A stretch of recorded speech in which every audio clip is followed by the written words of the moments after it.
इतिहास ने कई वैभवशाली महलों को खंडरों में बदलते देखा है और देखा है एक ऐसा समय जब धरती पर कंस जैसे अत्याचारी शासकों का राज था।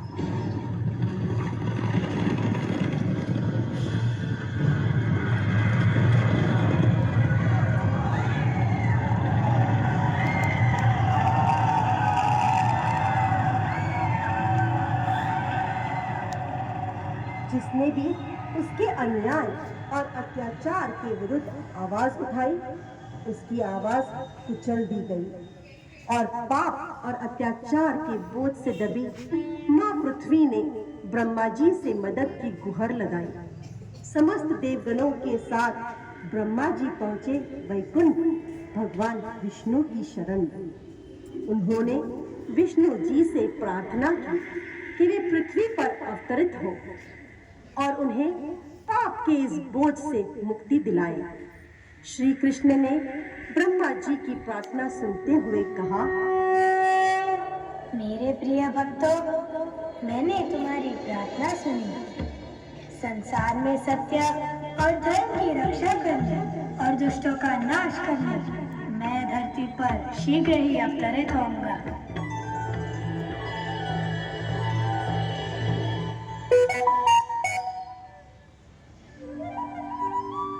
और भगवान श्री कृष्ण स्वयं वासुदेव और देवकी के 8वें पुत्र के रूप में प्रकट हुए।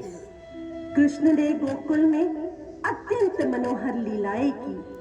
उन्हीं लीलाओं के मध्य में कंस द्वारा भेजे गए भयानक राक्षसों को कृष्ण ने अत्यंत सहजता पूर्वक वध कर दिया।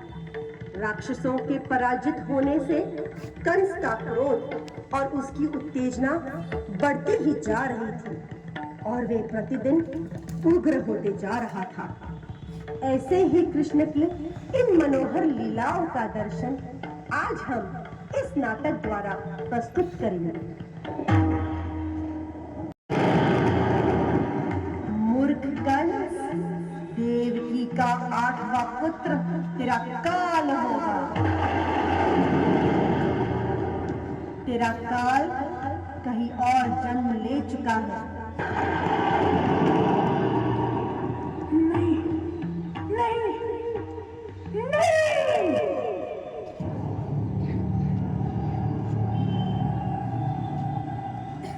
मेरा काल कहाँ है? मेरा काल कहाँ छिपा है? सामने क्यों नहीं आता? महाराज, वह केवल एक बालक है। उसके पीछे अब इस अवस्था में पहुंच गए हैं, यह देखकर हमें बहुत पीड़ा होती है। पीड़ा होती है तो कुछ करते क्यों नहीं?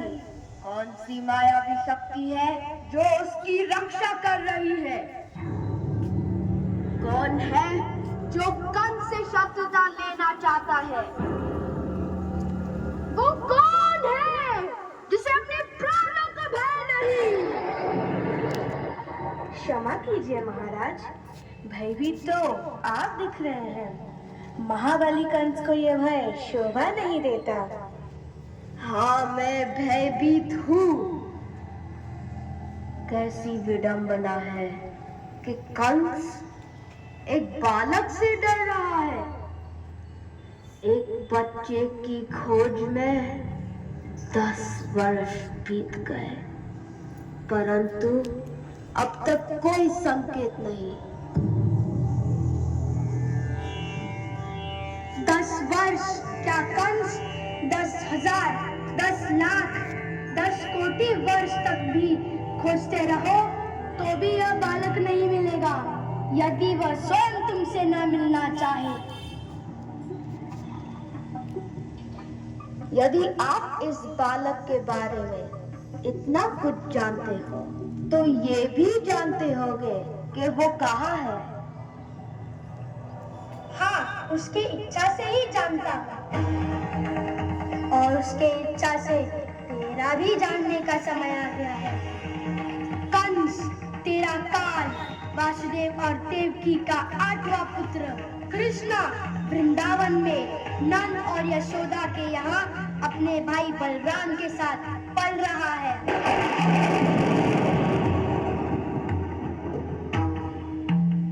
वसुदेव देवकी ने मेरे साथ छल किया।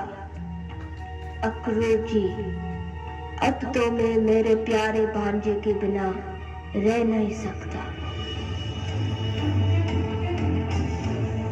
आप तुरंत वृंदावन जाइए और मेरे भांजे को मल्ल युद्ध की प्रतियोगिता के लिए निमंत्रित कीजिए।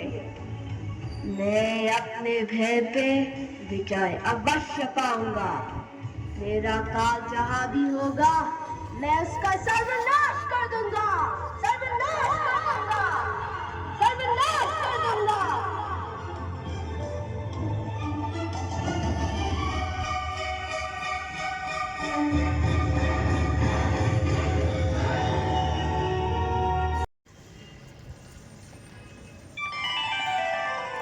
मैया यशोदा ये तेरा कन्हैया,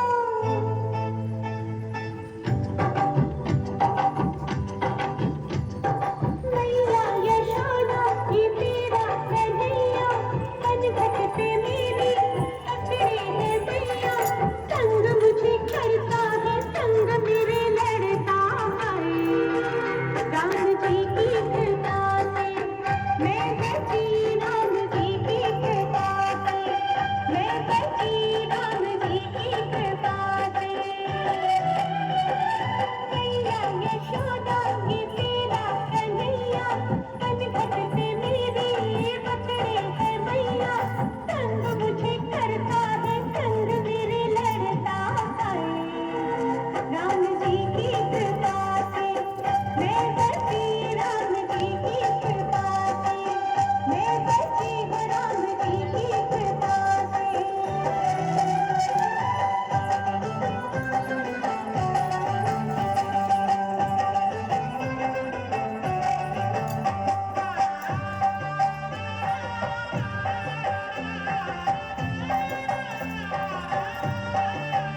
चोरी माखन खाई गयो रे छोड़ो गोवाल को।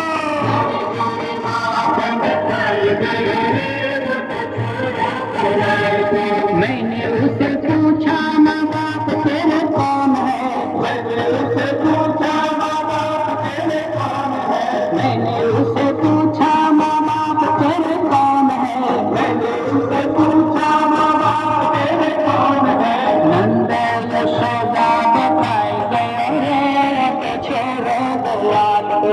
नंद यशोदा बताए गए रे छोड़ो गोवाल को। चोरी चोरी माखन खाई गयो रे छोड़ो गोवाल को।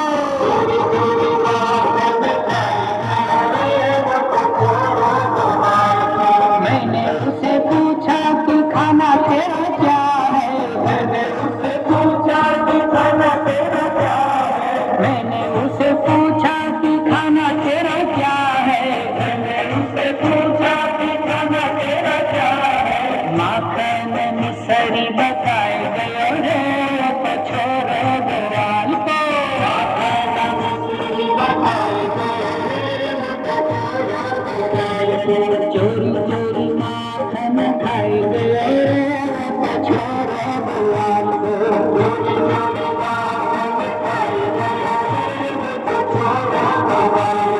मैंने उसे पूछा कि प्यारी तेरी कौन है, मैंने उसे पूछा कि प्यारी तेरी कौन है, मैंने उसे पूछा कि प्यारी तेरी कौन है, मैंने उसे पूछा कि प्यारी तेरी कौन है। राधा रानी जी बताई गए रे छोड़ो गोवाल को।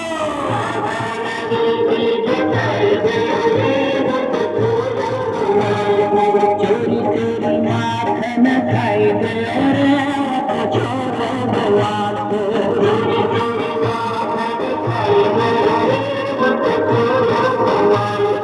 चोरी चोरी माखन खाई गयो रे छोड़ो गोवाल को।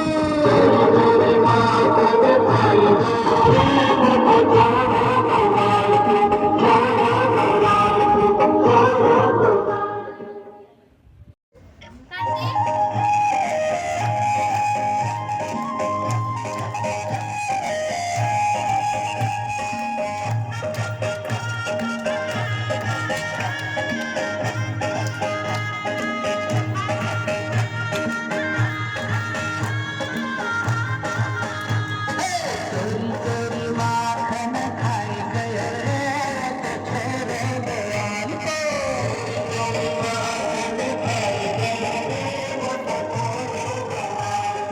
चोरी चोरी माखन खाई गयो रे छोड़ो गोवाल को।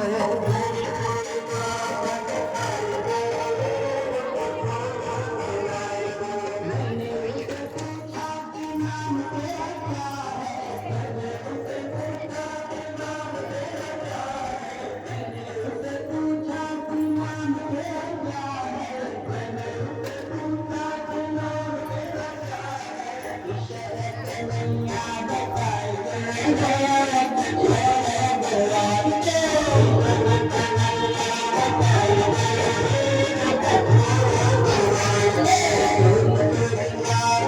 खाई गयो रे छोड़ो गोवाल को।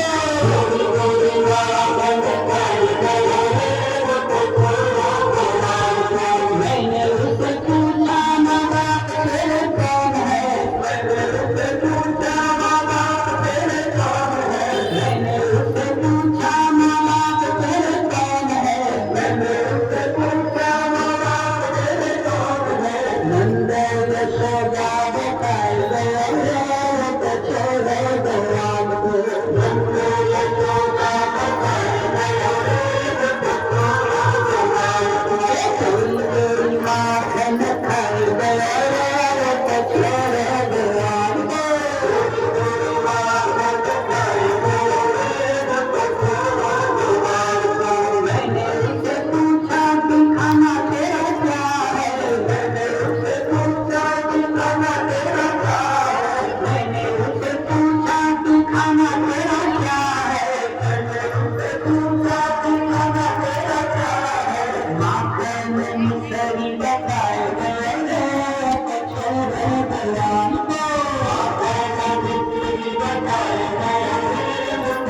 वृंदावन यात्रा करते समय श्री कृष्ण भगवान का ध्यान किया। अक्रूर जी की वृंदावन यात्रा आदर्शनीय है। वृंदावन यात्रा का विचार रखने वाले तो अक्रूर जी के आदर्श पदचिह्नों का अनुसरण करना चाहिए एवं सदैव श्री कृष्ण की गतिविधियों एवं लीलाओं का चिंतन करना चाहिए। जैसे ही कोई वृंदावन की सीमा पर पहुंचता है, उसे वृंदावन की पावन रज को अपनी देह पर आलोक करना चाहिए। इस प्रकार श्री कृष्ण के चिंतन में लीन अक्रूर जी वृंदावन पहुंचे।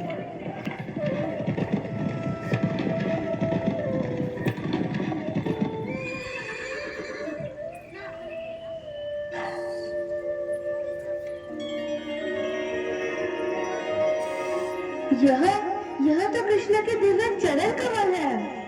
यह चरण कमल तो तीनों लोकों में पूजे जाते हैं। यह किन पुण्य के कारण मुझे श्री कृष्ण और बलराम की आज दर्शन प्राप्त होंगे। श्री भगवान अधिक साधारण मानव के रूप में अवतरित हुए हैं और यह मेरा परम सौभाग्य है कि मैं आज उनके दर्शन प्राप्त करूंगा। परंतु ये क्या, मैं श्री कृष्ण के दर्शन उनके शत्रु के संदेश वाहक रूप में कर रहा हूँ। यह कैसी विडंबना है। परंतु परमात्मा के रूप में श्री कृष्ण प्रत्येक प्राणी के हृदय में निवास करते हैं, अतः उन्हें अवश्य ही मेरी हृदय भावना का ज्ञान होगा।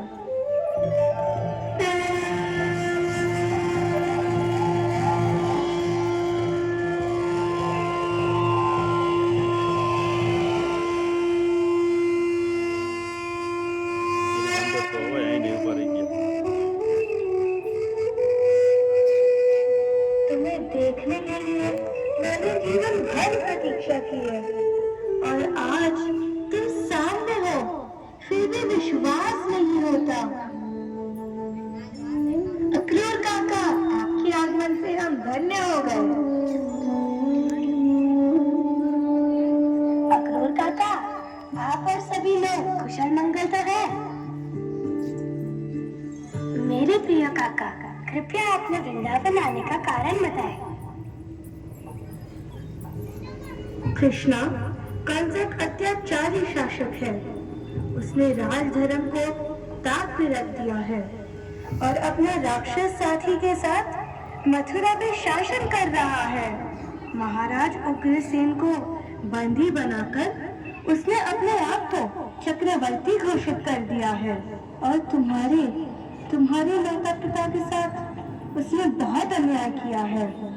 तुम्हें मारने के लिए तुम्हारे 6 सखे भाइयों की निर्मम हत्या की है। उसे बताने के लिए ना मेरे पास शब्द है ना साहस। मेरे माता पिता की मुक्ति और कंस की मृत्यु का समय आ गया है। कृष्णा, कंस ने एक राष्ट्रमल युद्ध प्रतियोगिता का आयोजन किया है जिसमें उसने तुम्हें भी निमंत्रित किया है। वह सबके सामने तुम्हारा वध करना चाहता है।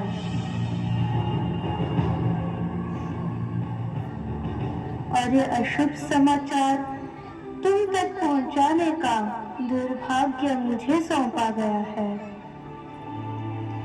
अब चिंतित न हो अक्रूर काका।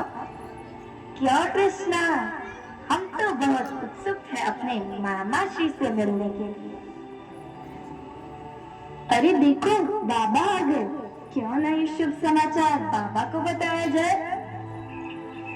बाबा, कंस मामा ने सभी ग्वाल बालों को धनुर्यज्ञ और मल्ल युद्ध उत्सव में भाग लेने के लिए मथुरा जाने का निमंत्रण दिया है और हमने सोचा है कि हम इस निमंत्रण को प्रेम पूर्वक स्वीकार करेंगे। अवश्य कान्हा, तुम्हारा निर्णय उचित है। नगरपाल सभी ग्वाल बालों को सूचित किया जाए कि हम सभी निवासियों के संग कल प्रातः मथुरा चलेंगे। क्या ये असंभव है? ओ ललिता, ओ विशाखा, ओ राधे, तुमने सुना क्या? नहीं नहीं, क्या हुआ? कृष्णा ने मथुरा जाने का निश्चय कर लिया है। और सबसे आश्चर्य की बात है, उसने हमें पूछा भी नहीं। कृष्णा, तुम हमें इस तरह छोड़ के नहीं जा सकते। हे भाग्य, तुम कितने क्रूर हो। कृष्णा के दर्शन जब हमें हो जाते हैं, तब तुम हमें उनसे वियोग कराने का आयोजन कर देते हो। कृष्ण को तो हमेशा नवीन मित्र चाहिए। उन्हें किसी से भी अधिक समय तक मैत्री रखना भाता ही नहीं। हमें भय है कि जब तुम मथुरा जाओगे तो तुम उनके हो जाओगे और हम जैसी सीधी सादी गोपियों को भूल जाओगे। इससे तो ऐसा प्रतीत होता है कि कृष्णा बुद्धिमान ही नहीं है।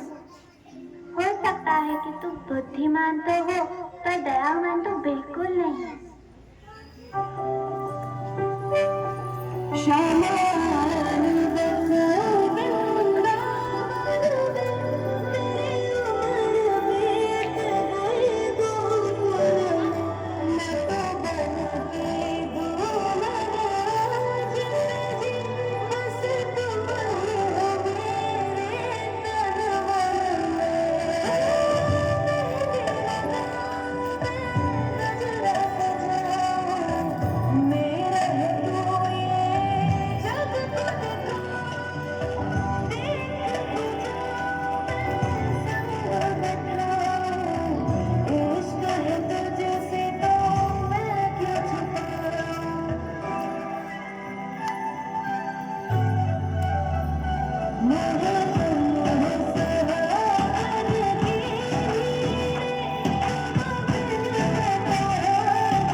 आयोजन में व्यस्त हो गया।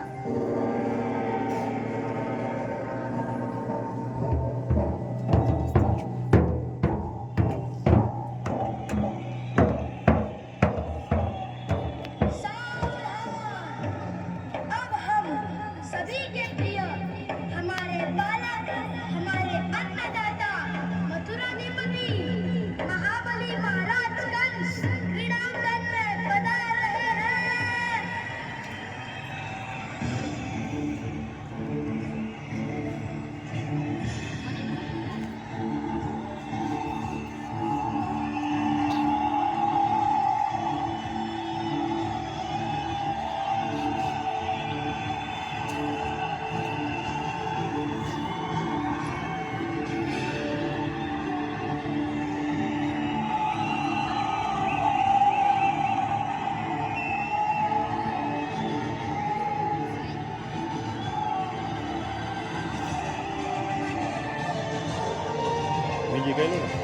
બીજી કહી ને એટલી વાર તમારે આમ કે હાલવાનું કરી દેવાનું જોઈ નહીં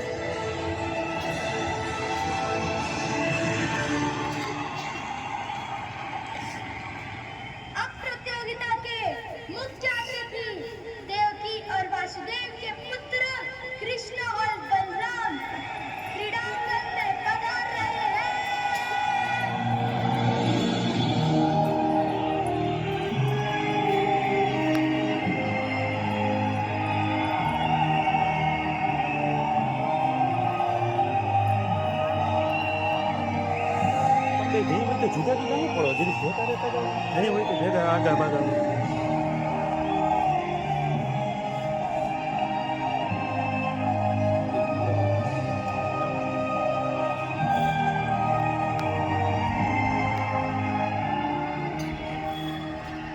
यही है वो दोनों जो वृंदावन से आए हैं। पूरे नगर में इनकी वीरता की चर्चा है। क्या देख रहे हो लल्ला? ये मल्लयुद्ध है, मल्लयुद्ध। ये तो अन्याय है। दो बच्चों के सामने चालू और मिस्टेक। ये तो अन्याय है। हाँ, ये तो बहुत अन्याय है। मल्लयुद्ध आरंभ किया जाए। दर्शकों, आप मेरे पीछे बोलो, कृष्णा कृष्णा कृष्णा। आप मेरे पीछे बोलो, बलराम बलराम बलराम। जोर से बोलिए, कृष्णा बलराम कृष्णा बलराम कृष्णा बलराम कृष्णा बलराम।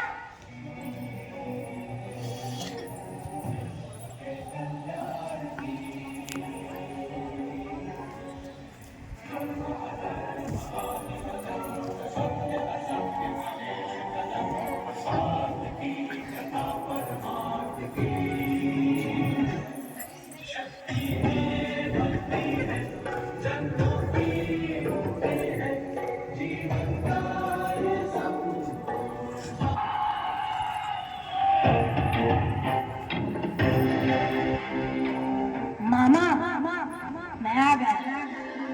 आप मुझे 10 वर्ष से ढूंढ रहे थे ना? आपका निमंत्रण स्वीकार करके मैं आ गया हूँ। जब अत्याचार अपने अति पे पहुंचता है, मैं स्वयं अवतरित होता हूँ।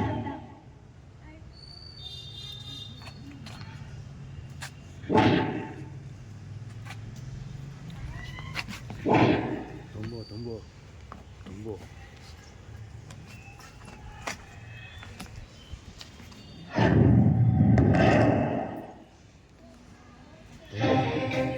ये मेरे उन 6 भाइयों के लिए जिनके नन्हे कोमल शरीर को तुमने पत्थर पर पटक पटक के उनके प्राण ले लिए।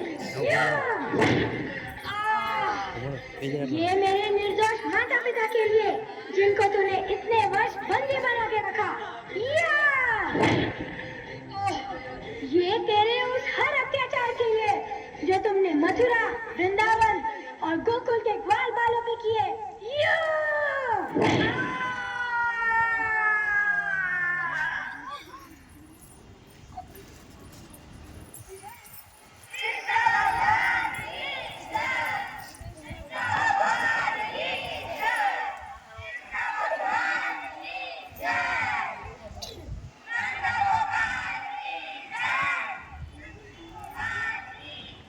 ઉડાડો એને કંઈ રાખીને કાંઈ નથી કરવા ઉડાડો થોડે